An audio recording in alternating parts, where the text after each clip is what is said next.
السلام عليكم ورحمة الله وبركاته. وعليكم السلام ورحمة الله وبركاته.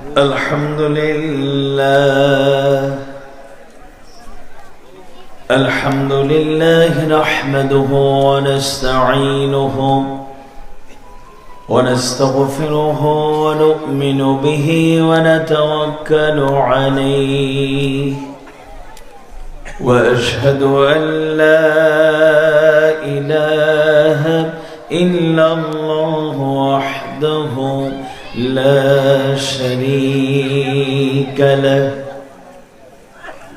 وأشهد أن سيدنا سندنا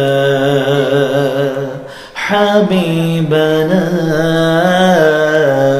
ومولانا محمد أعوذ بالله من الشيطان الرجيم. بسم الله الرحمن الرحيم. يا أيها النبي إنا أرسلناك شاهدا ومبشرا ونذيرا وداعيا إلى الله بإذنه وسراجا منيرا. وقال تعالى إن الله وملائكته يصلون على النبي يا أيها الذين آمنوا صلوا عليه وسلموا تسليما. اللهم صل على محمد وعلى آل محمد كما صليت على إبراهيم وعلى آل إبراهيم إنك حميد مجيد. اللهم بارك على محمد وعلى آل محمد كما باركت على إبراهيم وعلى آل إبراهيم إنك حميد مجيد. لا إله إلا الله، لا إله إلا الله، لا إله إلا الله، لا إله إلا الله، لا إله إلا الله. नेक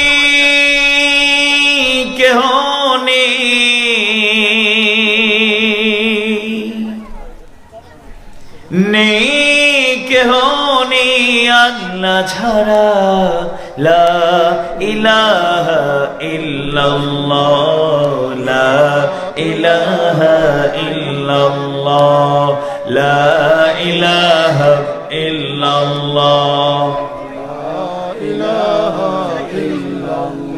তোমার সৃষ্টি যদি হয় এত সুন্দর না জানি তাহলে তুমি কত সুন্দর, কত সুন্দর। সেই কথা ভেবে ভেবে কেটে যায় লগ্ন, ভরে যায় তৃষিত এ অন্তর, না জানি তাহলে তুমি কত সুন্দর। লা ইলাহা ইল্লাল্লাহ। যদি কষ্ট বেশি না হয়, হৃদয়ের গহীন থেকে আল্লাহ তাআলার মহব্বত, আন্তরিকতা, গোলামের চিন্তা থেকে আমরা একটু জিকির করি, লা ইলাহা ইল্লাল্লাহ, লা ইলাহা ইল্লাল্লাহ।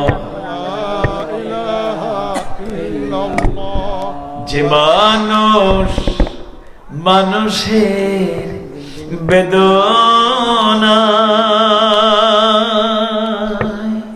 কেঁদেছিল আজীবন মদিনায়,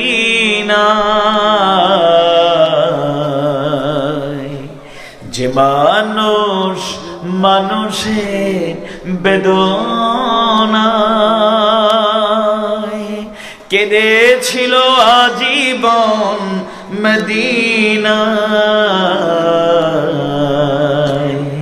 সেই মানুষ সে মানুষ যদি এত সুন্দর না জানি তাহলে তুমি কত সুন্দর, কত সুন্দর। লা ইলাহা ইল্লাল্লাহ, লা ইলাহা ইল্লাল্লাহ, লা ইলাহা ইল্লাল্লাহ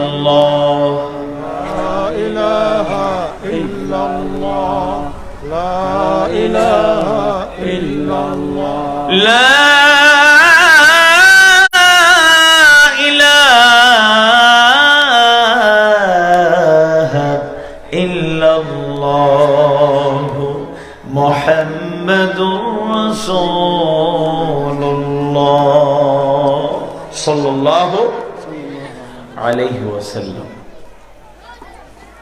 ঐতিহ্যবাহী মৌলভীবাজার জেলার স্বনামধন্য উপজেলা, ইতিহাস, ঐতিহ্য, প্রাকৃতিক সৌন্দর্য, ইসলামের অনুস্মৃতি, অনুসরণ, অনুকরণ, যাদের সুনাম সুখ্যাতি বিশ্বময় ছড়িয়ে দিয়েছে, ঐতিহ্যবাহী কোলাউড়া উপজেলার অত্যন্ত গুরুত্বপূর্ণ একটি জনপদ মীরশঙ্কর। মীরশঙ্কর ইসলামী সমাজ কল্যাণ পরিষদের উদ্যোগে আয়োজিত 2 দিন ব্যাপী 20তম তাফসীরুল কোরআন মাহফিলের দ্বিতীয় তথা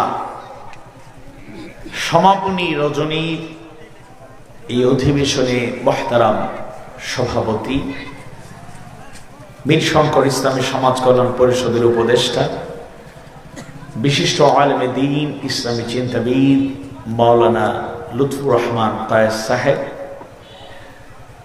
গণ্যমান্য ব্যক্তিবর্গ, সমাজসেবক, রাজনীতিবিদ, জনপ্রতিনিধি এবং বিভিন্ন পর্যায়ের অনেক গণ্যমান্য ব্যক্তিবর্গ,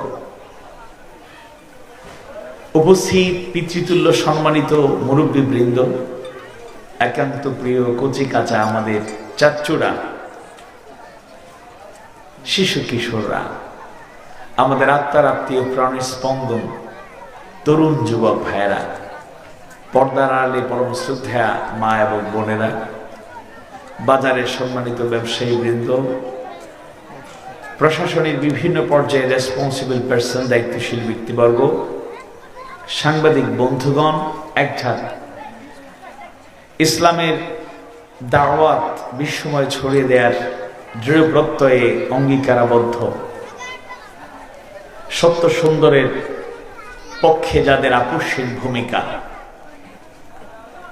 যারা কোরআন হাদিস, কোরআন সুন্নাহর আলো দুনিয়াময় ছড়িয়ে দিতে প্রতিশ্রুতিশীল, আমাদের একান্ত প্রিয় মিডিয়ার কর্ণধার, মিডিয়া ব্যক্তিত্বগণ, হযরত উলামায়ে কেরাম, 2 দিনে এই মাহফিলে যারা এসেছেন, কথা বলেছেন, যাদের উপস্থিতি আমাদের এই মাহফিলের সৌন্দর্য বৃদ্ধি করেছে, মাহফিলকে সাফল্যমণ্ডিত করেছে। গতকাল কথা বলেছেন বাংলাদেশের বর্তমান এই সময়ের আলোচিত মুফাসসির কোরআন, নন্দিত দাঈ আল্লাহ, আমার খুব পছন্দের একজন মানুষ, কাছের মানুষ, মাওলানা সাদিক রহমান আল আজহারি। কথা বলেছেন কোলাউড়ার কৃতি সন্তান, বৃহত্তর সিলেটের তরুণ নন্দিত দাঈ আল্লাহ, আমার খুব প্রিয় মানুষ মাওলানা সাদিক সিকান্দার। আজকে দিনের বেলা কথা বলেছেন বর্তমান বাংলাদেশের অন্যতম জনপ্রিয় দাঈ আল্লাহ, ইসলামিক স্কলার, নন্দিত মুফাসসির কোরআন মুফতি মাওলানা আমির হামজা। কথা বলেছেন চুয়াডাঙ্গার কৃতি সন্তান, বিষ্ট আলেমে দ্বীন মাওলানা হুসাইন আহমদ মাহফুজ, এবং আল্লাহ তাআলার এই নগণ্য গোলামের পরেই আজকের শেষ আলোচক হিসাবে যিনি মঞ্চে আসবেন এবং কোরআন হাদিসের, কোরআন সুন্নাহর সেই কথাগুলো অত্যন্ত চমৎকার ভাবে বয়ান করবেন, তাফসীর পেশ করবেন বাংলাদেশের নন্দিত দাঈ আল্লাহ। বাংলার এই জমিনে কোরআন হাদিসের দলিল ভিত্তিক ইসলামের সৌন্দর্যগুলো যারা বলিষ্ঠভাবে হৃদয়গ্রাহী ভাষায় আপসহীন ভূমিকা রেখেই বলে যাচ্ছেন, তন্মধ্যে অন্যতম আমার পরম শ্রদ্ধেয় ব্যক্তিত্ব মাওলানা কামরুল ইসলাম সাঈদ আনসারী সাহেব, এবং ধারাবাহিকভাবে অনেক সম্মানিত ব্যক্তিরা মঞ্চে এসেছেন, এখনো আছেন, মঞ্চে উপস্থিত আছেন। কুলাউড়াবাসীর আপামর জনতার অত্যন্ত শ্রদ্ধেয় ব্যক্তিত্ব খন্দকার মাওলানা আব্দুস সোবহান সাহেব সহ অনেক ব্যক্তিবর্গ, যাদের অক্লান্ত পরিশ্রম আজকের মাহফিলকে সফল করছে। আমার প্রিয় ভাই কাউসার আহমদ বাবলু ভাই সহ অনেক ভাইদের ঘাম ঝরেছে, পরিশ্রম এখানে জড়িয়ে আছে। অবশ্য এই মাহফিল সফল করতে প্রবাসী ভাইদের অবদান কম নয়, যারা অর্থ দিয়ে, টাকা পয়সা শুধু নয়, পরামর্শ, দোয়া দিয়ে এবং সার্বক্ষণিক যোগাযোগ রেখে আজকের মাহফিলটি সফল করছেন। আমরা আল্লাহ তাআলার শুকরিয়া আদায় করতে চাই, যিনি আমাদেরকে আজকের এই তাফসীরুল কোরআন মাহফিলে অংশগ্রহণ করার মধ্য দিয়ে কোরআন থেকে, হাদিস থেকে কথা বলার এবং শোনার সুযোগ দিয়েছেন। তিনি কে? একটু আওয়াজ বাড়িয়ে বলুন তো, তিনি কে? আর একটু বলিষ্ঠ কণ্ঠে বলুন, তিনি কে? আল্লাহ তাআলা যদি কবুল না করতেন আমরা কি মাহফিলে আসতে পারতাম? আল্লাহ তাআলা আমাদেরকে কবুল করেছেন, এবং প্যান্ডেলে যা অবস্থান এর আশপাশে এর থেকে কম না এর বেশি লোকেরা আছেন। আল্লাহ তাআলা সবাইকে মাহফিলের জন্য কবুল করুন, বলুন আমিন। আমরা সবাই পড়ছি আলহামদুলিল্লাহ। রব্বানা লাকাল হামদ হামদান কাসীরান তাইয়িবান মুবারাকান ফীহি। বর্তমান এই সময়ে গোটা দুনিয়ার অবস্থা ভালো না। কোভিড-19 কারণে দুনিয়ার বিভিন্ন প্রান্তে আমরা লাশের মিছিল দেখছি, আতঙ্ক, সতর্কতা দেখছি। ইতিমধ্যেই লক্ষ লক্ষ মানুষ পৃথিবী ছেড়ে চলে গেলেন, মুমিন মুমিনাতরাও চলে গেলেন। আমরা স্পেসিফিক যদি একটা দেশের কথা বলি, যে দেশে আমাদের অনেক আত্মীয় স্বজন, পরিচিত জন আছেন, ইউরোপের অন্যতম শ্রেষ্ঠ দেশ ইংল্যান্ড। ইংল্যান্ডে বর্তমানে পরিস্থিতি খুবই খারাপ। আমাদের আত্মীয় স্বজন, পরিচিত জন, দিনী ভাইয়েরা যারাই যোগাযোগ করেন, দোয়া চান, আমরাও টাইম টু টাইম খবর নিচ্ছি, খবর রাখি। খুবই ভয়াবহ একটা অবস্থা বিরাজমান। ইমানদার ভাইয়েরা, মুমিন মুমিনা ভাই বোনেরা, কোভিড-19 কারণে, করোনা ভাইরাসের কারণে আমাদের প্রিয় দেশ যে দেশে আমাদের দেশের নাগরিকরা বসবাস করেন, বৃহত্তর সিলেটের মানুষের সংখ্যা যে এলাকায় বেশি, যেই জনপদে বেশি, ইংল্যান্ডের প্রত্যেকটা সিটিতেই আজ মানুষের মাঝে সংখ্যা আতঙ্ক বিরাজমান। কত মুমিন মুমিনাত পৃথিবী থেকে বিদায় হয়ে গেলেন, আমাদের কত আত্মীয় স্বজন পৃথিবী ছেড়ে চলে গেলেন, কত পরিচিত দিনের সাথীরা পৃথিবী ছেড়ে চলে গেলে। এমন একটা কঠিন সময়, ক্রান্তিকাল তার অতিক্রম করছে। আল্লাহ তাআলার কাছে ফরিয়াদ করি, আল্লাহ ইয়া রাব্বাল আলামিন, কেন এই করোনা ভাইরাস কোভিড-19 এর এই ভাব হতা আমরা জানি না। আল্লাহর পক্ষ থেকে পরীক্ষা কিংবা গজব যে কোনো একটাই হতে পারে। যদি পরীক্ষা হয়ে থাকে, আল্লাহ সুবহানাহু ওয়া তাআলার কাছে ফরিয়াদ করি, আল্লাহ এমন কঠিন পরীক্ষায় ফেলে দিও না যে পরীক্ষায় আমরা ব্যর্থ হয়ে যাই। আবার যদি একটা গজব হয়ে থাকে, আল্লাহর কাছে ফরিয়াদ করি, আল্লাহ দুনিয়ার মানুষকে তুমি ক্ষমা করো, মুসলিম উম্মাহকে তুমি হেফাজত করো। সবাই বলুন আমিন। এই পরিস্থিতির মাঝেও আমাদের প্রিয় দেশ, প্রিয় জন্মভূমি, গরিব একটা দেশ, এই দেশের প্রতি যেন আল্লাহ তাআলার খাস মেহেরবানি। বলেন আলহামদুলিল্লাহ। আলহামদুলিল্লাহ। আল্লাহর খাস মেহেরবানি ছাড়া নিরাপদে থাকার কোন সুযোগ ছিল? আমরা জাতি হিসাবে, আমি আমার কথাই যদি বলি, আমরা যেই পরিমাণ অসচেতন, আল্লাহর খাস মেহেরবানি না থাকলে এই জনপদে যেভাবে নিরাপদে আমরা সময় পার করছি, এরকম সময় পার করা সম্ভব হতো না। তাই আবার আল্লাহর শুকরিয়া আদায় করি, আলহামদুলিল্লাহ। আলহামদুলিল্লাহ। আপনারা মাহফিলে আইয়া খুশি না বেজার? আওয়াজ ওয়াজ করিয়া খুবকা খুশি না বেজার? হাসামা আমরা প্রধান মুফাসসির আইলে খুশি, আমারে দেখিয়া মনে খুশি না, ইউজুর হইতে গিয়ে আইলা।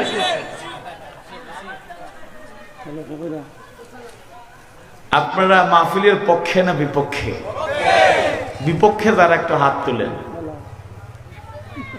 আলহামদুলিল্লাহ, কেউ নাই, সব সচেতন আছেন, বোঝা গেল। এনার্জিও আছে, কথা শোনা যাইব ইনশাআল্লাহ। খুব দীর্ঘ সময় আলোচনা করার সুযোগ নাই, হোকা ইনশাআল্লাহ। আমরা অল্প সময় কথা বলবো, আমাদের প্রধান মুফাসসিরের কাছ থেকে মূল্যবান কথা শুনবো। আমার মূল আলোচনায় যাওয়ার আগে একটা দুঃখর কথা আমরা শুনাইতাম, আপনারা শুনাইতাম না?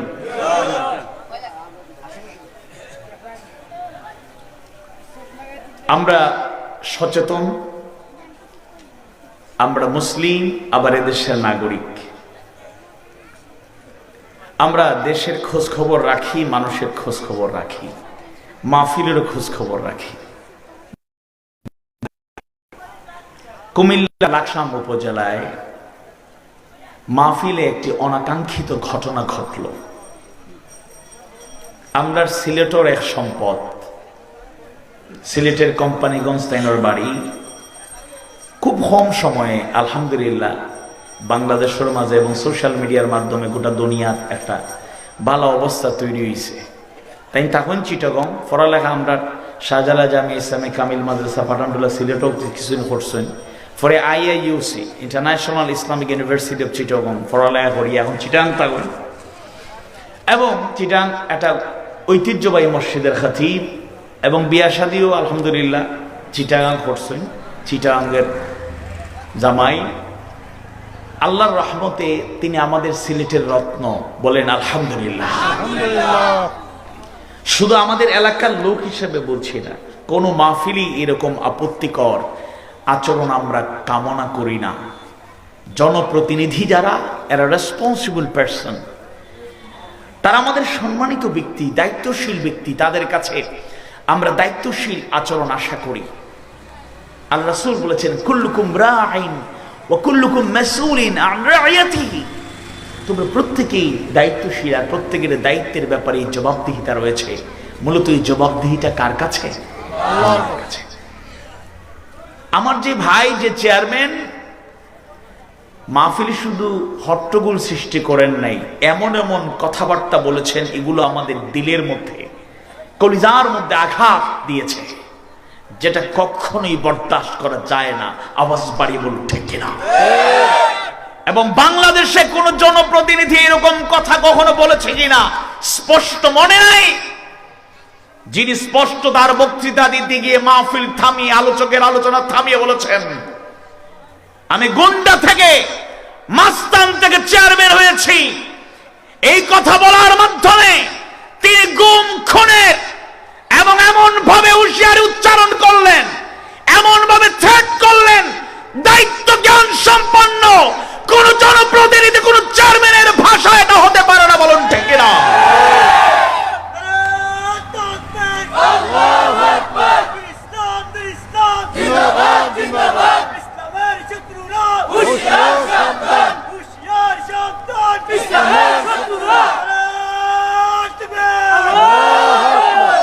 আমরা স্বঘোষিত এইসব কুখ্যাত সন্ত্রাসী গুন্ডাদেরকে চেয়ারম্যানের চেয়ারে দেখতে চাই না। তাই আমরা ঊর্ধ্বতন প্রশাসনের কাছে, কর্তৃপক্ষের কাছে, সরকারের কাছে দাবি জানাবো অবিলম্বে তাকে সেই চেয়ার থেকে সরাতে হবে। বলুন ঠিক কিনা? এবং সেই চেয়ারম্যান আমি আবেদন জানাবো, আহ্বান জানাবো, অবিলম্বে নিঃশর্ত ক্ষমা চাইতে হবে। জোরে কোন ঠিক কিনা? এবং মুসলমানের সন্তান যদি নিজেকে দাবি করেন, আল্লাহর কাছে মাফ চাওয়ার দরকার আছে, তিনি যেন ক্ষমা প্রার্থনা করেন। আর আমি বাংলাদেশের সকল দায়িত্বশীল ব্যক্তিদের প্রতি অনুরোধ করব, আপনারা কোরআনের মাহফিল, ওয়াজ মাহফিল, তাফসির মাহফিল যা হয় এগুলো স্বাভাবিকভাবে হতে দিন।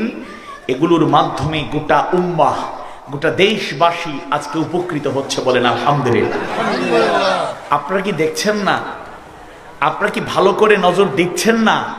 এই কয়েক বছরে বাংলাদেশের একটা জেনারেশনের মধ্যে রেডিক্যাল চেঞ্জ এসেছে, বৈপ্লবিক পরিবর্তন এসেছে।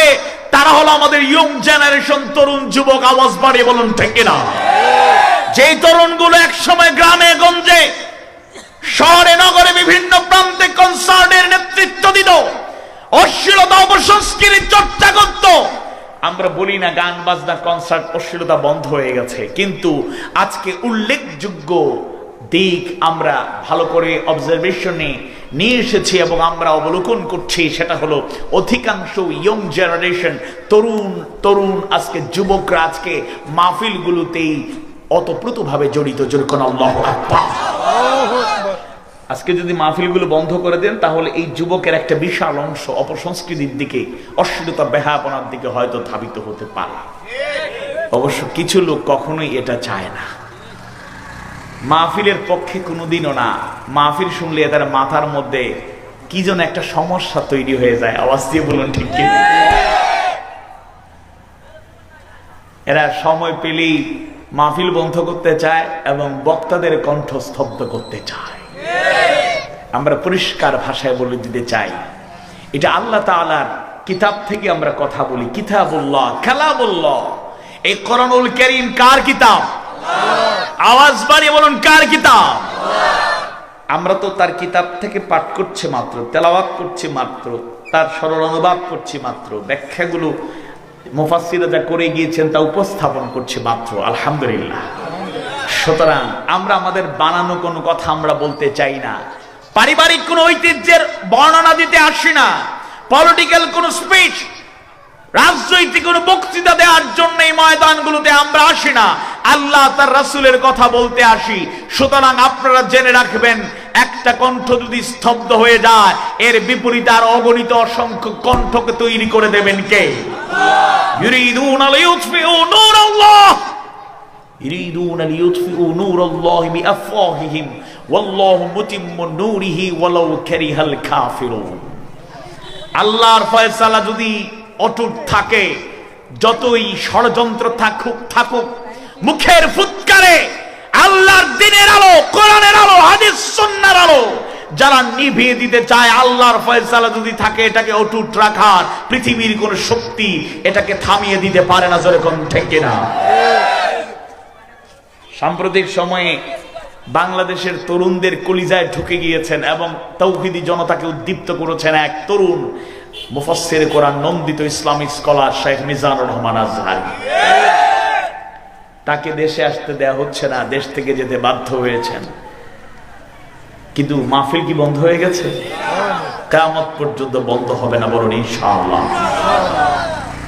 অনেক বছর তো হয়ে গেল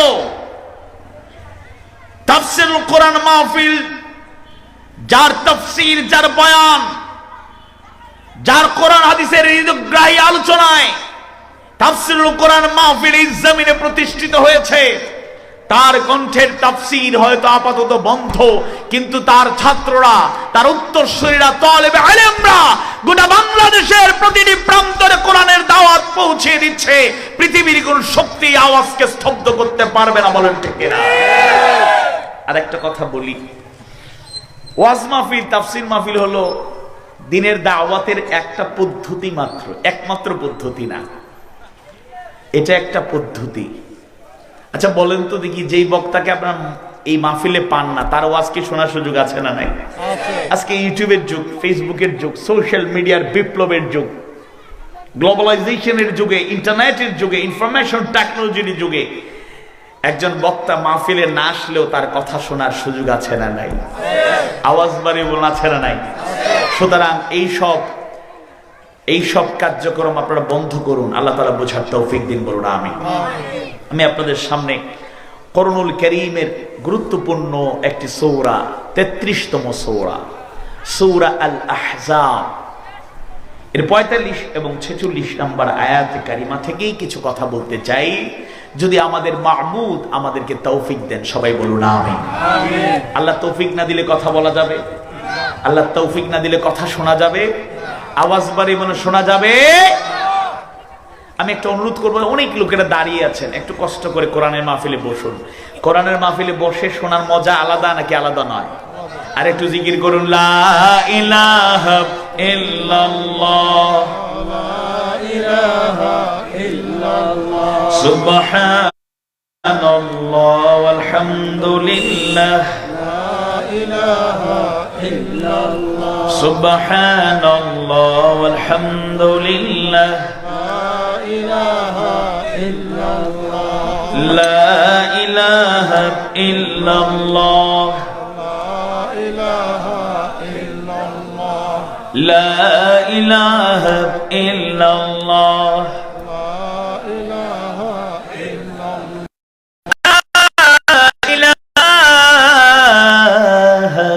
إلا الله محمد رسول الله صلى الله عليه وسلم। মীর শঙ্করের তাওহীদ প্রিয় জনতা, কোরআনুল কারীমের একটি অর্থবহ সূরা, সূরা আল আহজাব, 33তম সূরা, এর 45 এবং 46 নম্বর আয়াতে কারিমায় আল্লাহ সুবহানাহু ওয়া তাআলা তার প্রিয় হাবিব, প্রিয় পয়গম্বর, সাইয়্যিদুল মুরসালিন, ইমামুল মুত্তাকিন মুহাম্মদুর রাসূলুল্লাহ সাল্লাল্লাহু আলাইহি ওয়াসাল্লামকে পৃথিবীতে প্রেরণ করলেন একটা মিশন দিয়ে, একটা মিশন এবং ভিশন দিয়ে। এই মিশনটা বাস্তবায়নের জন্য তাকে কি দায়িত্ব পালন করতে হবে, তার কি গুণাবলী থাকা উচিত, কি কর্মপন্থা থাকা উচিত, এরকম একটা নির্দেশনা আল্লাহ তাআলা এই দুটি আয়াতে কারিমার মাধ্যমে দিয়েছেন। তাকে 5টি দায়িত্ব, 5টি গুণাবলী, কিংবা আমরা যদি বলি 5টা কর্মপন্থা জানিয়ে দিলেন কে? আওয়াজ বাড়িয়ে বলুন, জানিয়ে দিলেন কে? আল্লাহ। আর আমরা আজকে উম্মতে মুহাম্মাদি, আল্লাহ রাসূলের উম্মত হিসাবে এগুলো কেন জানবো বলেন? এটা জানবো এ কারণে, আমাদের এই জীবনে, এই ছোট ভাই দুষ্টুমি করছো কেন? আমাদের জীবনে এই 5টা গুণ, এই কর্মপন্থা আমরা কেন জানবো? কারণ আমরা রাসূলের ওয়ারিস। কোন সন্দেহ আছে? আমরা বলি, আমরা জানি আল্লাহ রাসূল সেটা জানিয়ে দিয়ে গিয়েছেন, এবং আমরা এটা স্বীকৃতিও পেয়েছি, আলহামদুলিল্লাহ। বলা হয়ে থাকে আল উলামা ওয়ারাসাতুল আম্বিয়া, আলেমগণ নবী রাসূলের ওয়ারিস, উত্তরাধিকারী।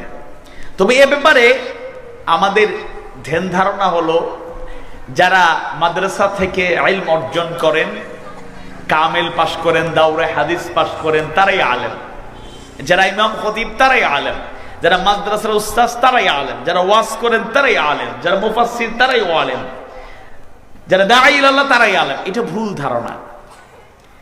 আমরা কিন্তু সবাই কম বেশি আমরা সবাই আলেম, যে যতটুকুই জানি না কেন। কোরআন হাদিসের ইলম থাকলে সে একজন আলেম। কম থাকতে পারে, বেশি থাকতে হবে, তবে বেশি জানার আগ্রহ থাকতে হবে। আর প্রত্যেকে আমরা নবী রাসূলের ওয়ারিস, সুতরাং আমাদেরকে এই দায়িত্ব পালন করতে হবে। আর এই দায়িত্ব আমাদের বিদায় নিয়ে গেলেই বন্ধ হবে না, কিয়ামত পর্যন্ত জারি রাখবেন কে? আওয়াজ বাড়িয়ে বলুন, জারি রাখবেন কে? সুতরাং আমরা নবীর উম্মত হিসাবে, আল্লাহর গোলাম হিসাবে, আল্লাহ সুবহানাহু ওয়া তাআলা তার প্রিয় পয়গম্বরকে যে মিশন দিয়ে প্রেরণ করলেন, এই মিশনের আজকে দায়িত্বটা আমাদের উপরে এসেছে।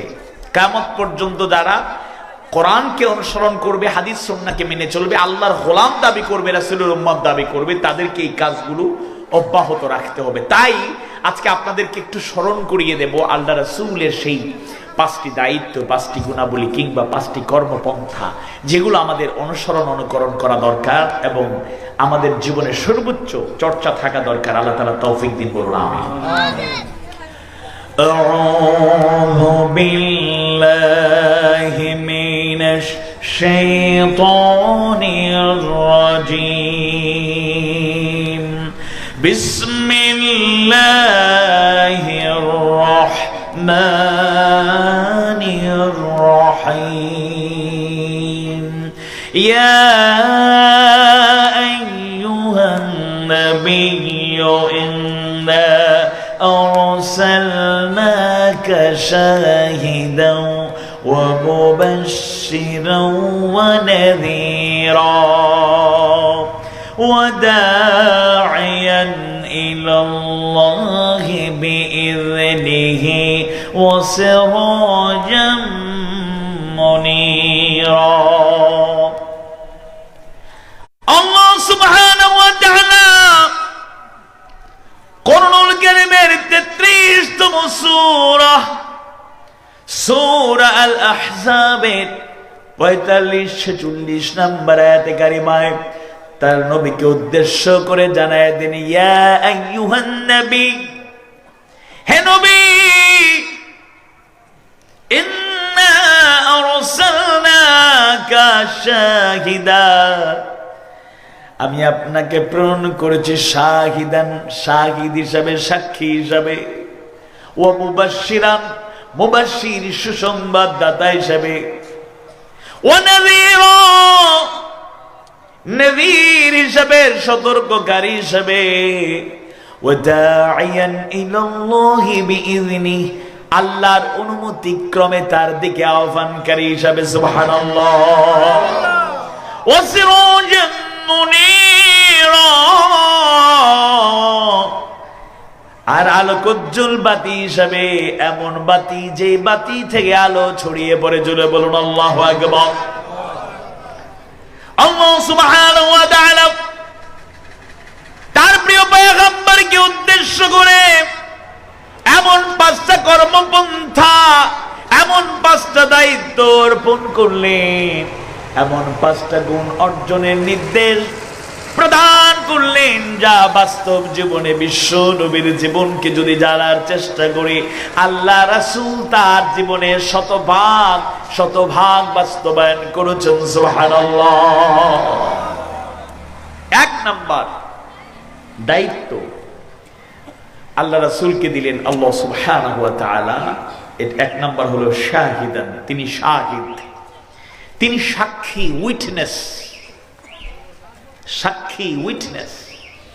দ্বিতীয়ত মুবাশশিরান, মুবাশশির, সুসংবাদদাতা, ব্রিঙ্গার অফ গুড টাইডিংস, সুসংবাদদাতা, ব্রিঙ্গার অফ গুড টাইডিংস।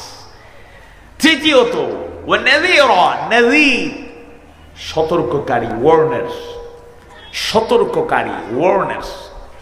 চতুর্থত ওয়া দাঈয়ান ইলাল্লাহি বিইযনি, তিনি দাঈ ইলাল্লাহ, আল্লাহর দিকে আহ্বানকারী, সামোনার টু আল্লাহ, কলার টু আল্লাহ, আল্লাহর দিকে আহ্বানকারী, সামনা টু আল্লাহ, কল টু আল্লাহ, ও সিরাজাম মুনীরা, সিরাজাম মুনীর, আলোকোজ্জ্বল বাতি, lamp that spreading light, lamp that spreading light, এমন বাতি যার থেকে আলো ছড়িয়ে পড়ে। আল্লাহ রাসূলের মধ্যে আল্লাহ সুবহানাহু ওয়া তাআলা যে আলো দান করেছেন, কিয়ামত পর্যন্ত তার আদর্শের আলোয় যদি জাতি আলোকিত থাকে, তারা হেদায়েত বঞ্চিত হবে না, সফলতা অর্জন করবে, কোনো সন্দেহ নেই, কোনো সন্দেহ। ইমানদার ভাইরা, বিশ্বনবীকে আল্লাহ সুবহানাহু ওয়া তাআলা সাক্ষী হিসেবে, শাহিদ হিসেবে দায়িত্ব প্রদান করলেন। আর আল্লাহর নবী তার বাস্তব জীবনে তিন ভাবে সাক্ষী হিসেবে উপস্থাপিত। দুই ভাবে তিনি সাক্ষী দিয়েছেন, আর একটা সাক্ষী অপেক্ষমান, যেরকম আল্লাহু আকবার।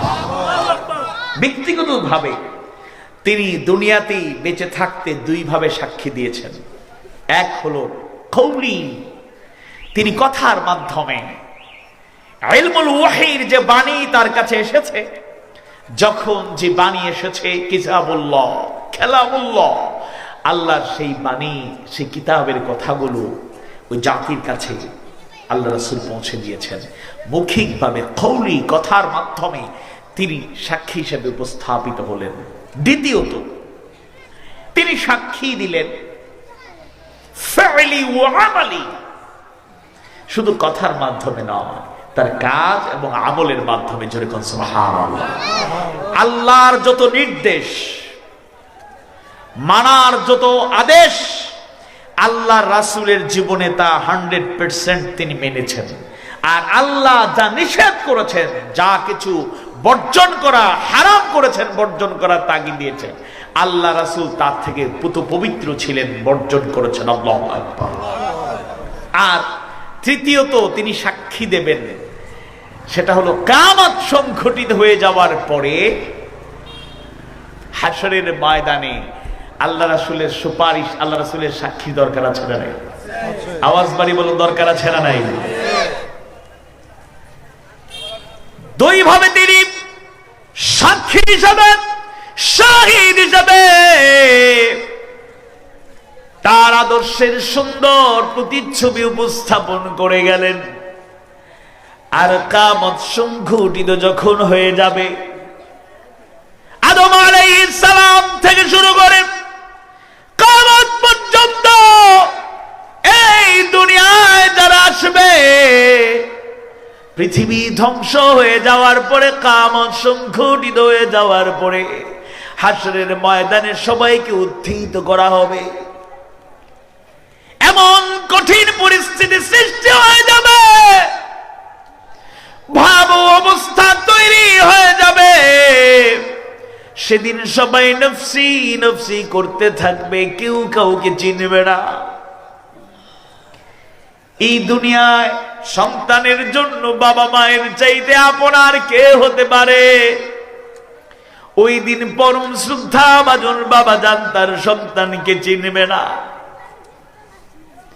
এই দুনিয়ায় সন্তানের জন্য সর্বোচ্চ কোরবানি যিনি করলেন, সর্বোচ্চ কষ্ট যিনি করলেন, যার ঋণ কোনোদিনও শোধ করা যায় না, যার হক আদায় করা যায় না, যার খিদমত আমরা করতে ব্যর্থ, সেই জনম দুঃখিনী মা, জনম দুঃখিনী মা ওই দিন সন্তানকে ভুলে যাবে। আমার ছেলে মেয়েগুলো বাবাকে ভুলে যাবে, জনম দুঃখিনী মায়ের কথা ভুলে যাবে। ভাই তার ভাইকে চিনবে না, বোন তার বোনকে চিনবে না, ভাই তার বোনকে চিনবে না, বোন তার ভাইকে চিনবে না।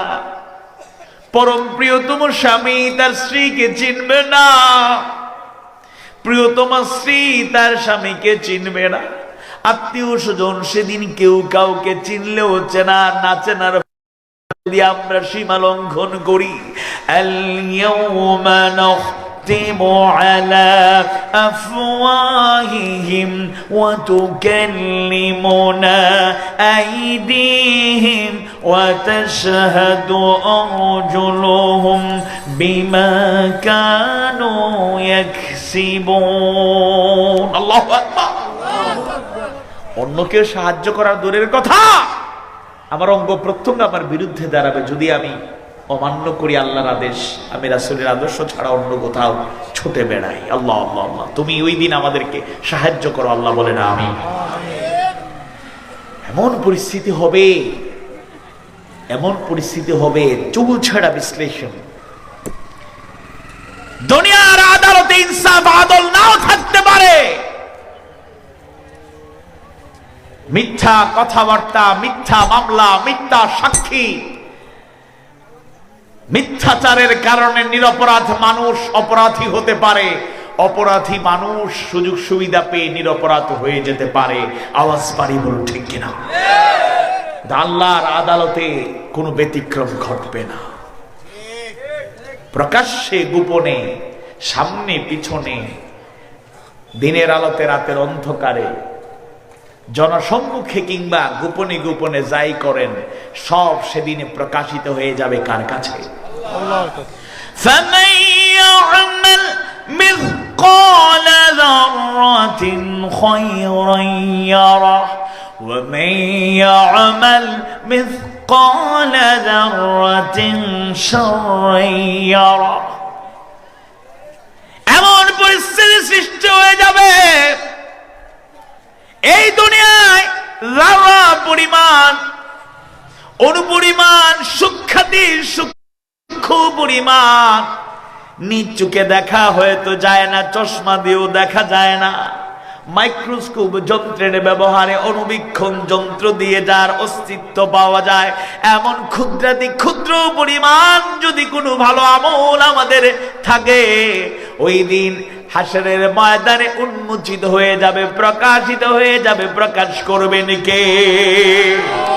আবার এইরকম অনুপরিমাণ, সূক্ষ্মাতি সূক্ষ্ম, ক্ষুদ্রাতি ক্ষুদ্র এমন কোন গুনাহ যদি থেকে থাকে, অন্যায় খারাপ যদি কিছু থেকে থাকে, ওই দিন সব প্রকাশিত হয়ে যাবে। মানুষ সব পাগলের মতো দৌড়াতে থাকবে ওই হাসরের ময়দানে। মানবতার কান্ডারি বিশ্বনবী সাইয়্যিদুল মুরসালিন মুহাম্মদুর রাসূলুল্লাহ সাল্লাল্লাহু আলাইহি ওয়াসাল্লাম, অন্য নবীরা পর্যন্ত যেখানে নফসি নফসি করতে থাকবেন, মায়ার নবী, দয়ার নবী, রাহমাতুল লিল আলামিন, সেদিন তার জবানে উচ্চারিত হবে উম্মতি উম্মতি উম্মতি, আমার উম্মত আমার উম্মত আমার উম্মত। সুবহানাল্লাহ। ওই দিনের সাক্ষী তারাই পাবে, সুপারিশ তারাই পাবে, এই জমিনে যারা আল্লাহর গোলাম ছিল, যারা নবীর মহব্বত এবং আনুগত্য কথা এবং কাজে বাস্তবায়ন করেছিল। যেরকম ঠিক কিনা? আফসোস করে লেখক, কবি লিখেছেন, তোমাকে স্মরণ করতে দেখেছি মাদ্রাসা মক্তবে, সভা ও সম্মিলনে, ভাষণে সব ভাষণে, সাজানো গোছানো জেসনি জুলুসে জমকালো জনপদে। তোমাকে স্মরণ করতে দেখি না কেবল প্রতিটি কাজে, প্রতি চিন্তায়, প্রতি চেতনায়, প্রতি প্রেরণার মাঝে। আমরা দুরূদ পাঠ করি, আশিকে রাসূল নিজেকে দাবি করি, মুখে আল্লাহ রাসূলের প্রশংসায় পঞ্চমুখ থাকি, সব সময় দিলের মধ্যে আমরা প্রকাশ করি আল্লাহ রাসূলের মহব্বত, কিন্তু বাস্তবে আল্লাহ রাসূলের সুন্নাহগুলো যথাযথভাবে মানতে পারি না সবাই। যেরকম ঠিক কিনা? আওয়াজ বাড়িয়ে বলুন ঠিক কিনা? এরকম কৃত্রিম মহব্বতের আল্লাহ রাসূলের কোনো দরকার নাই। আনাস রাদিয়াল্লাহু আনহু قال رسول الله صلى الله عليه وسلم لا يؤمن أحدكم حتى أكون أحب إليه من والده وولده والناس أجمعين। হযরত আনাস বিন মালিক রাদিয়াল্লাহু আনহু থেকে বর্ণিত, তিনি বলেন আল্লাহ রাসূল সাল্লাল্লাহু আলাইহি ওয়াসাল্লাম বলেছেন, লা ইউমিনু আহাদুকুম হাত্তা আকুনা হাব্বা ইলাইহি মিন ওয়ালিদিহি ওয়া ওয়ালাদিহি ওয়ান নাসি আজমাইন। তোমাদের মধ্য থেকে কেউ ততক্ষণ পর্যন্ত মুমিন হতে পারবে না যতক্ষণ না তার সন্তান, তার পিতা, দুনিয়ার সকল মানুষের চাইতে তার কাছে আমি প্রিয় হয়ে যাব। যেরকম সুবহানাল্লাহ। ভালো করে বুঝতে হবে, দরুদ পাঠ করা তো সবের কাজ, আল্লাহ রাসূলের স্মরণে চোখের পানি ফেলা তো সবের কাজ, আল্লাহ রাসূলের জন্য দোয়া করা, মুসলিম উম্মার জন্য দোয়া করে কেঁদে কেঁদে যদি ফরিয়াদ করে সবের কাজ। আবেগ এর সাথে বিবেকেরও নাড়া দিতে হবে। মিষ্টি খাওয়া সুন্নত, কদু খাওয়া সুন্নত, এগুলোর দার্স শুনতে বড়ই পছন্দ হয়, আলোচনা শুনতে ভালো লাগে, কিন্তু আরো কত সুন্নত আছে বললে অনেকেই বলবে হুজুর এটা একটা কথা হইল। আমরা মাহফিলে গেলে লোকেরা স্লিপে সুন্দর করে লিখে দেয়, মাঝে মাঝে এরকম অনেকেই বলে। রিসেন্টলি একজন বলছেন, মজা করেই হয়তো বলছেন, বলছে হুজুর জমিনের নিচে যা আছে আর আসমানের উপরে যা আছে চালাই দরকার, কোনো সমস্যা নেই। একজন দাঈ আল্লাহ, একজন মুফাসসির, একজন ওয়াইজ, একজন বক্তা হতে হবে একজন ভালো অভিজ্ঞ ডাক্তার। তাকে তার জন্য মেডিসিনের পাওয়ারটা একটু বেশিটা কম, আবার ছোট বাচ্চাদের তো এবিলিটি কম, তাদের জন্য ডোজটা নরমাল থাকে। ডাক্তার যেভাবে এই দায়িত্বটি পালন করে, প্রত্যেক দাঈ আল্লাহকেও সেই দায়িত্বটি পালন করতে হবে। আল্লাহ তাআলা বোঝার তৌফিক দিন বলবো আমি। এজন্য আল্লাহ রাসূলের প্রতি মহব্বত থাকতেই হবে, কোনো সন্দেহ নাই। রাসূল আমার ভালোবাসা, রাসূল আমার আলো আশা, রাসূল আমার প্রেম বিরহের মূল আলোচনা, রাসূল আমার কাজে কর্মে অনুপ্রেরণা, রাসূল আমার ভালোবাসা, রাসূল আমার আলো আশা, রাসূল আমার প্রেম বিরহের মূল আলোচনা, রাসূল আমার কাজে কর্মে অনুপ্রেরণা, রাসূল আমার ভালোবাসা। রাসূল ভালোবাসা, রাসূলের প্রতি মহব্বত মানেই শুধু এই যে কথাগুলো বললাম মুষ্টিমে কিছু ইবাদত, এগুলো নয়, বরং রাসূলের গোটা জিন্দেগি আমাদের জন্য উসওয়ায়ে হাসানা, সর্বোত্তম জীবন আদর্শ। এটা নির্ধারণ করে দিলেন কে? একটু আওয়াজ বাড়ি বলুন, নির্ধারণ করলেন কে? যে সূরা থেকে আলোচনা করছি এই সূরার 21 নম্বর আয়াত, লাকাদ কানা লাকুম ফি রাসূলিল্লাহি উসওয়াতুন হাসানা। তোমাদের জন্য আল্লাহ রাসূলের জীবনে রয়েছে উসওয়ায়ে হাসানা, সর্বোত্তম জীবন আদর্শ। তাই রাসূল শাহিদ মুহাম্মাদের জন্য সাক্ষী হিসাবে, সুপারিশকারী হিসাবে আবির্ভূত হবেন, ভূমিকা পালন করবেন। সেই দিন যদি আল্লাহ রাসূলের সাক্ষীর আমি অন্তর্ভুক্ত হতে যাই, হায়াতে জিন্দেগি যতদিন আছে একটা জীবন আমার আদর্শ হবে, সেই জীবন হলো বিশ্বনবী সাইয়্যিদুল মুরসালিন মুহাম্মদুর রাসূলুল্লাহ সাল্লাল্লাহু আলাইহি ওয়াসাল্লাম। আওয়াজ বাড়িয়ে বলুন ঠিক না? তুমি রাসূলের উম্মত, রাসূল তোমার আদর্শ, রাসূল তোমার অনুসরণীয়, অনুকরণীয়, শাশ্বত চিরন্তন আদর্শ, জীবন আদর্শ। রাসূল তোমার আইডল, রাসূল তোমার আইকন, রাসূল তোমার অনুসরণকারী। রাসূল হলেন একমাত্র আমাদের অনুসরণকারী নেতা, আল ইমাম। আওয়াজ বাড়ি বলুন ঠিক কিনা? তাইলে তুমি কোথায় দৌড়াও? কোন নেতার পেছনে ছোট? কার ইক্তেদা করছো, কার ইত্তেবা করছো? একটু কি চিন্তা করেছো? যার পিছনে ছুটছ, যার নেতৃত্বে তুমি এগিয়ে যাচ্ছ, তুমি কি জানো ও রাসূলের উম্মত? নামে উম্মত হলো, কাজে উম্মত নয়। তুমি কি জানো ও কয় ওয়াক্ত নামাজ পড়ে?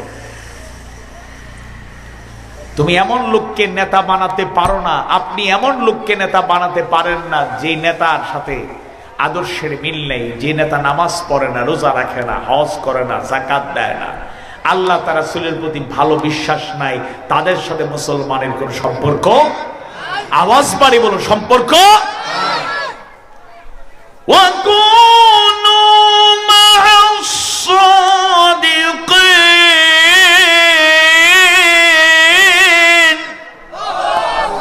আল্লাহ বলে তোমরা সত্যবাদীর সঙ্গী হো, সত্যবাদীদের সঙ্গী হো, ভালো মানুষদের সঙ্গী হো। আমরা কার সঙ্গী হচ্ছি? আল্লাহর কাছে কি জবাব দেব? আল্লাহর কাছে কি জবাব দেব? তাই আল্লাহ রাসূল শাহিদ, তিনি উইটনেস, সাক্ষী হিসাবে তিনি তৃতীয় যে ভূমিকা পালন করবেন, আর এর আগে দুইটা ভূমিকা পালন করেছেন, ওই দুইটার অনুসরণ করার দরকার আছে না নাই? প্রথমত বিশ্বনবী কওলি, মৌখিকভাবে কথার মাধ্যমে তার সেই নবুয়তি জিন্দেগি 23 বছরের 3টা ধাপে, প্রথম সাক্ষী 3 ধাপে তিনি করেছেন। 3 ধাপে তিনি 3টা স্টেপ বাই স্টেপ, 3টা স্টেপে তিনি সেই দায়িত্ব পালন করেছেন। প্রথমত ইলমুল ওয়াহির বাণী যখন নাজিল শুরু হলো, হেরা গুহায় ধ্যানমগ্ন থাকা অবস্থায় প্রথম 5টি আয়াতে কারিমা, সূরা আলাকের আয়াতে কারিমা নাজিল হলো। বিসমিল্লাহির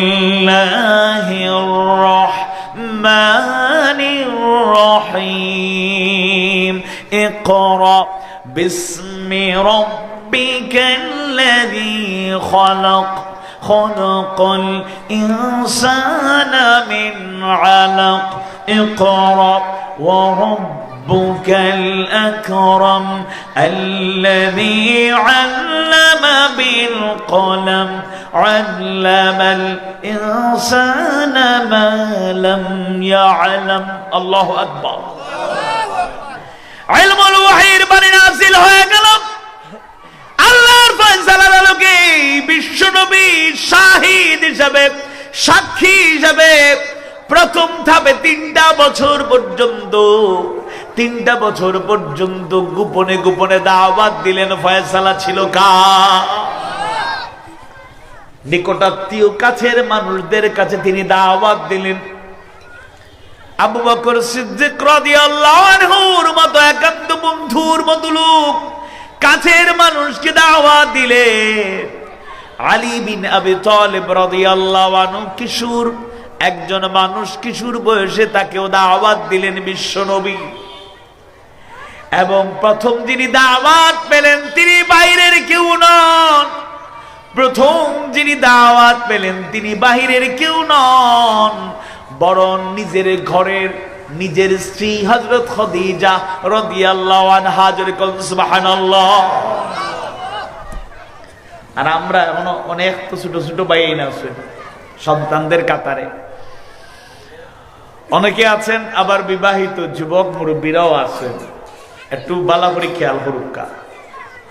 কোন কোন গড় আছে হোম মিনিস্টারের পাওয়ার বেশি। হোম মিনিস্টার বুঝছেন তো? ঘরের কর্তা যদি হন প্রাইম মিনিস্টার, তাইলে ওনার স্ত্রী মনে করুন হোম মিনিস্টার। কোন কোন জায়গায় আছে আমাদের হোম মিনিস্টারদের পাওয়ার প্রাইম মিনিস্টার থেকে বেশি। আওয়াজ বাড়িয়ে বলুন ঠিক কিনা?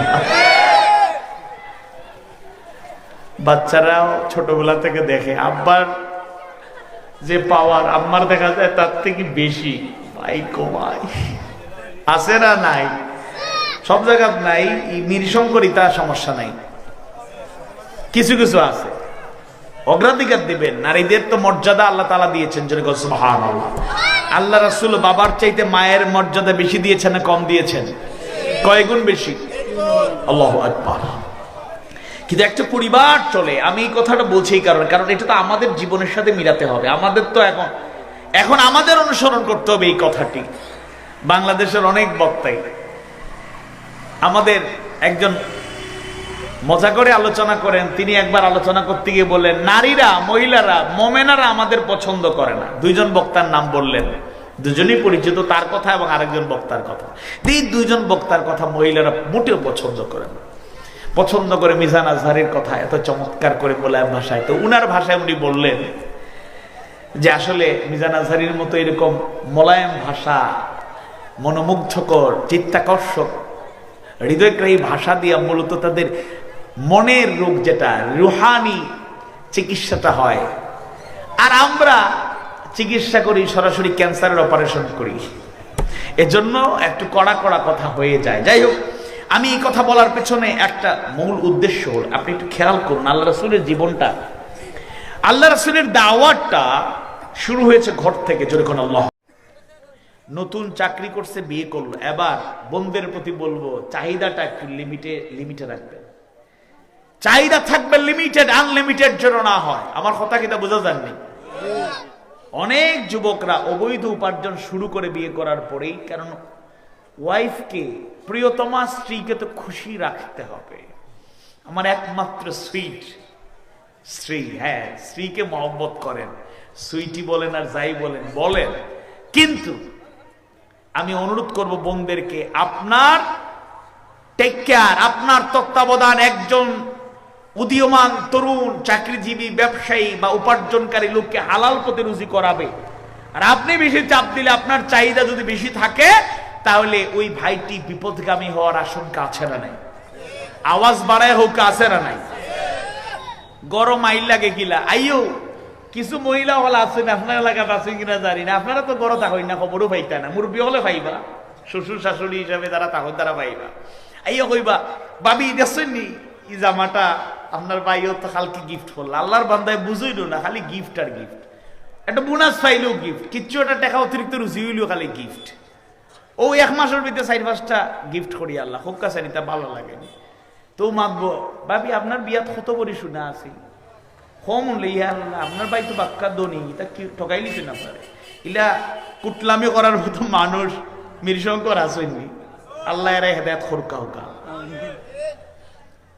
একই পদে চাকরি করে একজন তার স্ত্রীকে মাসে একটা গিফট করতে পারে না, ঈদ আসলে সব ঈদে জামা কাপড় দিতে পারে না, চাহিদা পূরণ করতে পারে না। আর আরেকজন একই পদে চাকরি করে মাসে অনেকবার চাহিদা না চাইলেও গিফট করে। বুঝতে হবে বেশি দেয়াটা ভালো না মন্দ দিক, এর মানে হচ্ছে ডাল মে কুছ কালা হ্যায়। দেখা তুমিও পাও 20,000, আমিও পাই 20,000, আমার 20,000 দিয়ে কিচ্ছু চাহিদা পূরণ করা যায় না। তুমি দেখি খরচ করিল মাসে 2 লাখ টাকা, তাইলেই টাকা আয় হই থেকে, বৈধ না অবৈধ? সাদা না খালা? সাদা টাকা না খালা টাকা? আল্লাহ খালা টাকা সুবল থেকে আমরা বাঁচাও হোক আমি। বিশ্বনবীর জীবদ্দশায় কওলি মৌখিক ভাবে প্রথম ধাপে তিনি সাক্ষী হিসেবে উপস্থাপিত হলেন। একান্ত কাছের মানুষ, পরিবারের সদস্য, নিকটাত্মীয় পরিচদন একান্তদের কাছে দাওয়াত দিলেন। দ্বিতীয় ধাপে প্রকাশ্যে দাওয়াত আসার আগে হিজরতের পূর্ব পর্যন্ত, যদিও ওই সময়টা খুব প্রতিকূল ছিল, কষ্ট করতে হয়েছে।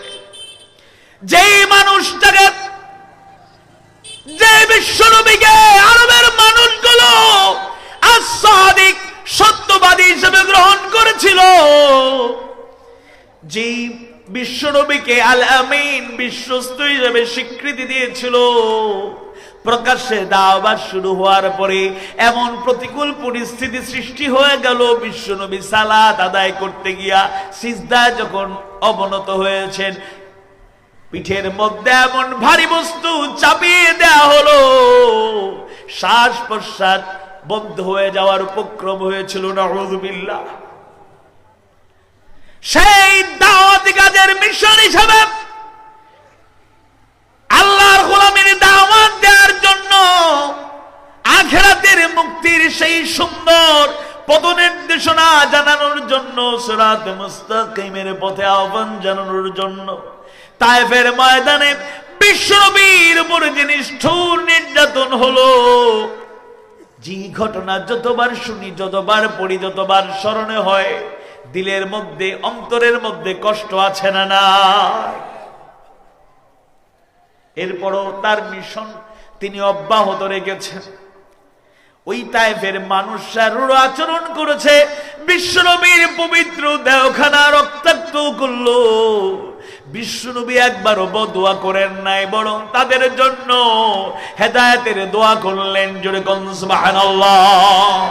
এজন্য আল্লাহ তাআলার সেই নির্দেশনা সফল এবং সার্থক। ওয়ামা আরসালনাকা ইল্লা রাহমাতাল লিল আলামিন। আল্লাহু আকবার। তৃতীয় ধাপে হিজরতের পরে মদিনার ওই যুগে বিশ্বনবী শাহিদ হিসেবে তার সেই সুন্দর অনুপম আদর্শ উপস্থাপন করলেন।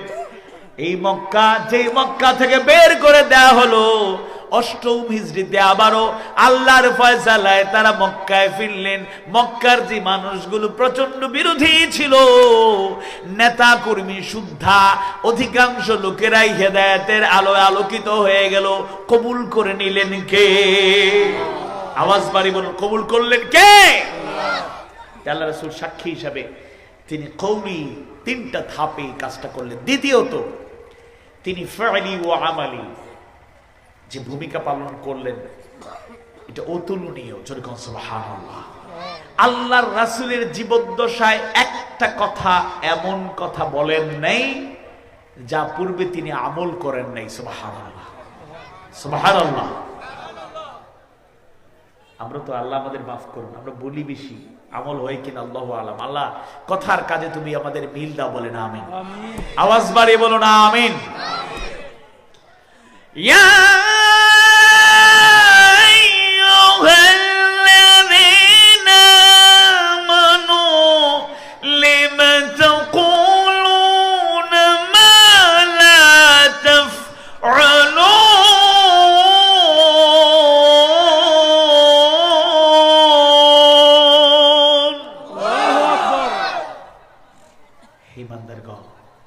তোমরা যেন ঈমান এনেছো, লিমা তাকুলুন, কেন এমন কথা বলো, মা লা তাফআলুন, যা নিজে করো না।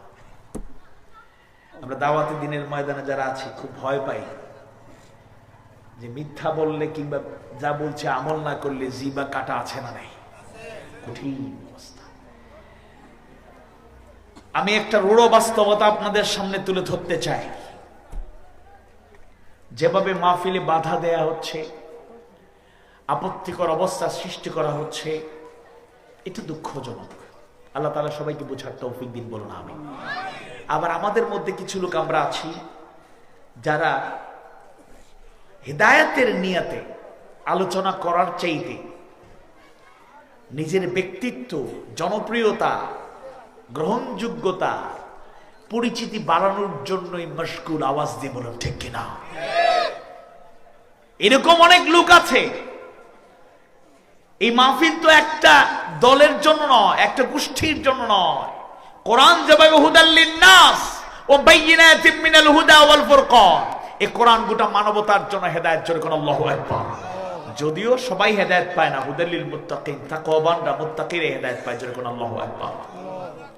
কিন্তু আমাদের মাহফিল হওয়া উচিত সবার হেদায়েতের জন্য। একটা পক্ষকে বিপক্ষ বানিয়ে মাহফিল করাটা উচিত নয়। কিন্তু আমাদের মধ্যে এমন জিহাদি বক্তা আছেন, এমন বিপ্লবী কণ্ঠস্বর আছেন যে সবাইকে তাজিম করতে চান না। বলছেন তো বলছেনই, বলছেন তো বলছেনই, বাধা দেওয়ার আগ পর্যন্ত বক্তৃতা চলে চলে চলে। একজন মানুষের কলিজা অফুর হওয়ার আগ পর্যন্ত বক্তৃতা চলে চলে, ঠিক কিনা? এটা কাম্য নয়। বহু মানুষ আছে জাহাজ বলে মঞ্চ কাঁপায়, প্যান্ডেল একেবারে উড়ে যাবে, মঞ্চ ভেঙে যাবে, এরকম জিহাদি কণ্ঠস্বর। কিন্তু বাস্তব জীবনে জিহাদের ডাক আসলে, বাস্তব জীবনে অন্যায়ের বিরুদ্ধে যখন ডাক আসে, বাস্তব জীবনে সবাইকে কথা এবং কাজে ইসলামের পথে, ইসলামী আন্দোলনের পথে জিহাদ ফিসাবিলিল্লাহর ভূমিকায় পাওয়া যায় না। জোরে কোন ঠিক কিনা? অনেকে আছে আদর্শিকভাবে সাপোর্ট করে না, কিন্তু কি কি কথা বললে মাহফিল বাড়বে, কি কি কথা বললে গ্রহণযোগ্যতা বাড়বে, কি কি কথা বললে দাওয়াত বেশি আসবে, কি কি কথা বললে জনগণ খুশি থাকবে, ওইগুলো বলে পরিকল্পিত কৃত্রিম ভাবে। বাস্তব জীবনে ওই সেন্স তার মধ্যে গ্রো করে না। যখন ঠিক কিনা? বক্তা বাছাইয়ের ক্ষেত্রে আপনাদেরকে যাচাই বাছাই করতে হবে। আপনার আদর্শের পক্ষে কথা বলে কিন্তু ভেতরে ভেতরে আদর্শের মূলোৎপাটন করতে চায়, জড় কেটে দিতে চায়, নিশ্চিহ্ন করতে চায়। এরকম মুনাফিক ওই জমিনে আছে না নাই? আওয়াজ বাড়ি বলেন, আছে না নাই? আল্লাহ তাআলা সবাইকে হেদায়েত দান করুন, বলুন আমিন। আমরা কারো দুশমন নই, সবাইকে আমরা ভালোবাসি। ইন্নামাল মুমিনুনা ইখওয়া, আল মুমিনু আখুল মুমিন, আল মুসলিমু আখুল মুসলিম, আল মুসলিমু কাজাসাদিন ওয়াহিদ। আল্লাহ তাআলা আমাদের অন্তরকে উখুয়াতের সেই বন্ধনে, ভ্রাতৃত্ববোধের বন্ধনে আবদ্ধ করে দাও, বলেন আমিন। সফলতার জন্য এটা খুব জরুরি। হিংসামুক্ত হতে হবে, দিলটাকে বড় করতে হবে। আর কথা কাজে আমি এবং আমরা সবাই যদি এরকম একই চিন্তা নিয়ে, সেই নিয়ত নিয়ে, ইন্নামাল আমালু বিন্নিয়াত, নিয়তটাকে বিশুদ্ধ করে যদি ময়দানে ঝাঁপিয়ে পড়ি, এই ময়দান একদিন কথা বলবে। যেভাবে কোরআনের মাহফিল গোটা বাংলাদেশে হচ্ছে, প্রতিটি জনপদে যেভাবে কোরআনের আওয়াজ ছড়িয়ে পড়ছে, হাদিস সুন্নাহর আওয়াজ ছড়িয়ে পড়ছে, আল্লাহ যদি কবুল করেন ইনশাআল্লাহ এই জমিন কোরআনের জমিন, জোরে কোন ঠিক কিনা? এই জমিন হাদিস সুন্নাহর জমিন, জোরে কোন ঠিক কিনা? এই জমিন ইসলামের জমিন, বলুন ঠিক কিনা? তবে একটা কথা বলি, এই কুলাউড়ার একটা ইতিহাস হলো, ধর্ম বর্ণ নির্বিশেষে প্রীতি বন্ধন ভালোবাসা আছে না নাই? অন্য ধর্মের যারা আছেন, অমুসলিম যারা আছেন, হিন্দু ভাই বোনেরা যারা আছেন, আপনাদেরকে এটা আশার বাণী শোনাই। 90% মুসলমানের দেশ বললে আপনারা সংখ্যালঘু নিজেকে ছোট মনে করেন কেন? কে বলছে? আপনারা টেনশন করবেন না। এই দেশে তো এখন মুসলিম রাষ্ট্র, ইসলামী রাষ্ট্র হয়ে যদি যায়, আপনারা ভুল বুঝবেন না। ইসলামী হুকুমত, আল হুকুমাতুল ইসলামিয়া, ইসলামিক স্টেট, ইসলামী রাষ্ট্র যদি এদেশ হয়ে যায়, আপনাদের অধিকার দিন দিন বাড়বে, কমবে না, জোরে কোন ঠিক কিনা? আপনাদের পাশে এসে অনেকেই বলে, আমরা তোমাদের পাশে আছি, তোমাদের অধিকার প্রতিষ্ঠায় অগ্রসরী। হ্যাঁ, কিছু লোক এরকমও পাওয়া যায়, সব জায়গায় হয়তো নাই, কিছু লোক এমনও পাওয়া যায় আপনাদের পক্ষে সাফাই গায়ে হয়তো কোনো ডোনেশন, বড় কোনো অ্যামাউন্টও নিয়ে আসবে, যে এদের উন্নয়নে, এদের সহযোগিতা এটা ব্যয় করা হবে।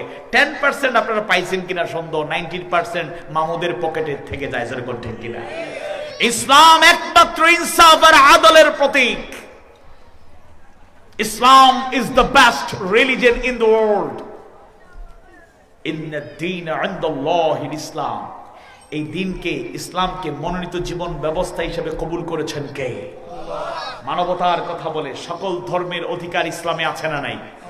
যদি বিশ্বাস না হয়, ইসলামে অমুসলিমদের নীতিগুলো, রাসূলের অমুসলিমদের ব্যাপারে তার দৃষ্টিভঙ্গিগুলো, তার আচরণগুলো, তার আখলাকগুলো, তার সিরাতটা ভালো করে জানার চেষ্টা করুন, তাহলে পরিষ্কার হয়ে যাবে, কোনো সন্দেহ নেই। ইসলাম, আল্লাহ রাসূল ফাইলি ওয়া আমালি, বাস্তব চরিত্রে, কথায় যেভাবে দাওয়াত দিয়েছেন, আদর্শের ক্ষেত্র, তার উজ্জ্বল দৃষ্টান্ত স্থাপন করেছেন। একটু জিকির করুন, লা ইলাহা ইল্লাল্লাহ।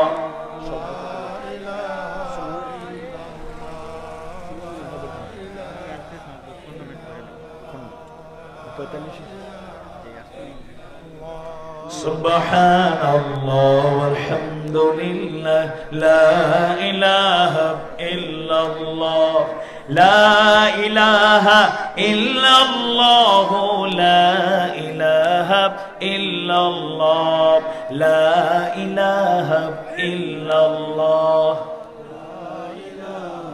ইল্লাল্লাহ, লা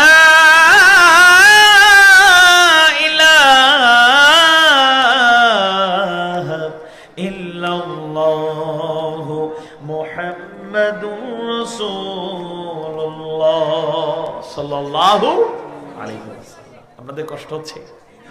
10 মিনিট কষ্ট দিলে কষ্ট পাবেন না তো ইনশাআল্লাহ। তাইলে এটাতে গুরুত্ব দিয়ে বললাম, কারণ এটার মধ্যে অনেক কথা চলে আসবে। আল্লাহ রাসূল শাহিদান, তিনি শাহিদ, সাক্ষী, উইটনেস। তার বাস্তব জীবনে তিনি 3 ভাবে সাক্ষী। প্রথমত কওলি, মৌখিকভাবে দিনের দায়িত্ব সে পালন করে আল্লাহর গোলামীর দাওয়াত, আল্লাহর গোলামীর নির্দেশ যা এসেছে তার ধারাবাহিকভাবে যা এসেছে পৌঁছে দিয়েছেন। প্রথমত এই মৌখিক দাওয়াত দিতে গিয়ে 3টা ধাপে তিনি দিয়েছেন, গোপনে 3টা বছর, এরপরে মক্কায় 10 বছর প্রকাশ্যে, যদি প্রতিকূলতা ছিল, এরপরও সবরের মাধ্যমে সেই পরিস্থিতি মোকাবেলা করেছেন, সুবহানাল্লাহ। আর তৃতীয়ত হিজরতের পরে বাকি সময়টুকু অনুকূল পরিস্থিতিই ছিল বেশি, আল্লাহ রাসূল সাল্লাল্লাহু আলাইহি সাল্লাম সেই মিশন এবং ভিশন, যদিও অনুকূল বললে শুধু হবে না, ওইখানে জেহাদের ডাক এসে যে চূড়ান্ত লড়াই হয়েছে, হাসি মুখের সাহাবীরা শাহাদাতের পেয়ালা পান করেছেন, ময়দান ছেড়ে যান নাই, যেরকম আল্লাহু আকবার। দ্বিতীয়ত তিনি ফা'লি ওয়া আমালি, তার কর্মে তার আমলের মাধ্যমে তিনি উজ্জ্বল দৃষ্টান্ত স্থাপন করেছেন। আর একটা সময়ের আমরা অপেক্ষায়, সেটা হলো হাশরের ময়দানে তিনি শাহিদ সাক্ষী হিসাবে তিনি উম্মতে মুহাম্মদীর জন্য দাঁড়িয়ে যাবেন। আল্লাহ সেই কাতারে আমাদের শামিল করো, যেই কাতারে শামিল হলে আল্লাহ রাসূলের সেই সহযোগিতায় আমরা জান্নাতবাসী হতে পারবো। ওইরকম ঈমান আর আমল আমাদের দান করো, বলেন আমিন। দ্বিতীয় হলো ওয়া মুবাশশিরান, তিনি মুবাশশির, সুসংবাদদাতা। আল্লাহ সুবহানাহু ওয়া তাআলার পক্ষ থেকে যখন যে সুসংবাদ তিনি পেয়েছেন, সেই সময়ে যখন যে সুসংবাদ সাথে সাথে সেই সুসংবাদ জানিয়ে দিয়েছেন, এবং তা কিতাবুল্লাহ কোরআনুল কারীম এর আয়াত কারিমা হিসেবে লিপিবদ্ধ হয়ে যাওয়ার কারণে কিয়ামত পর্যন্ত মুমিন মুমিনাদের জন্য, মানবতার জন্য সেই সুসংবাদগুলো আছে না না।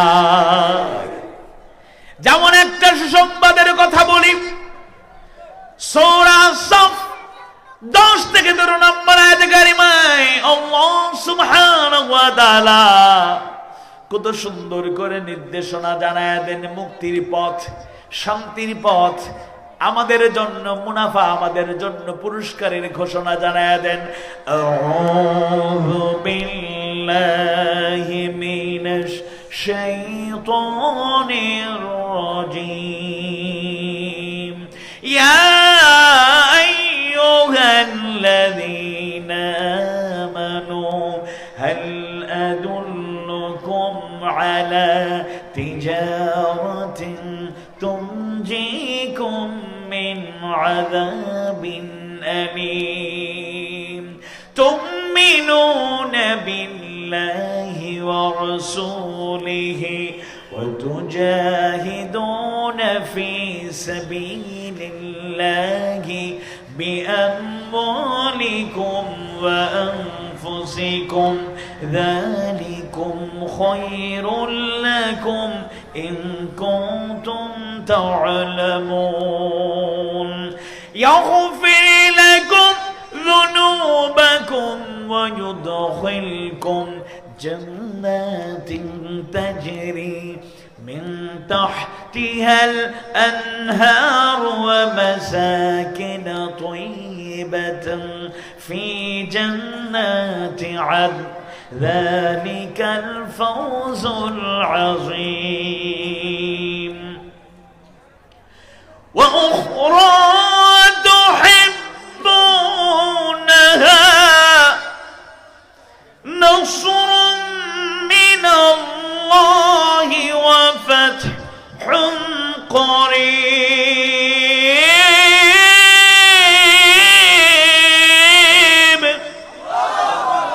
وبشر المؤمنين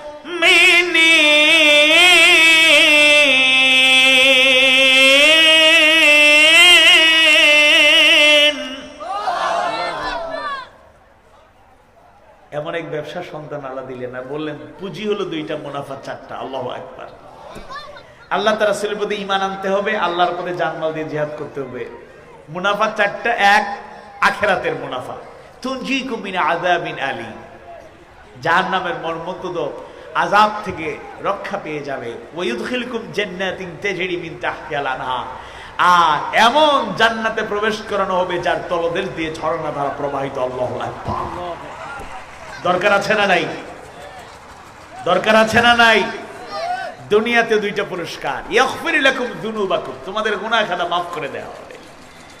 আর আরেকটা পুরস্কার, বড় খুশি হই আমরা, ও উখরা, আরো আছে, তুহিব্বুনাহা, যা তোমরা পছন্দ করো, নাসরুম মিনাল্লাহি ওয়া ফাতহুন করিব, আল্লাহর পক্ষ থেকে সাহায্য এবং বিজয় দরকার আছে না নাই? আল্লাহর সাহায্য আর বিজয় দরকার নাই। কার কার এই সমর্থন করেন? আল্লাহর সাহায্য দরকার নাই, বিজয় দরকার নাই, এমনি এমনি এগুলো চলে আসবে, এটা কে মনে করেন? হাত তোলেন। আপনারা মনোযোগ বড় বালা হোক, আলহামদুলিল্লাহ। আজকে গোটা দুনিয়া আল্লাহর সাহায্য দরকার আছে না নাই? মাঝে মধ্যে আল্লাহর সাহায্য দেখা যায় নাকি দেখা যায় না? আপনার আওয়াজে ভালো লাগে না। আল্লাহর সাহায্য দুনিয়ায় মাঝে মাঝে দেখা যায় নাকি দেখা যায় না? আল্লাহকে তো দেখা যায় না, কিন্তু আমরা একদিন দেখবো। বলেন ইনশাআল্লাহ। জান্নাতি যারা এরা আল্লাহকে দেখবে, বলুন ইনশাআল্লাহ। দুনিয়ায় আল্লাহকে হয়তো দেখা যায় না, আল্লাহর সাহায্যের মদদ দেখা যায়।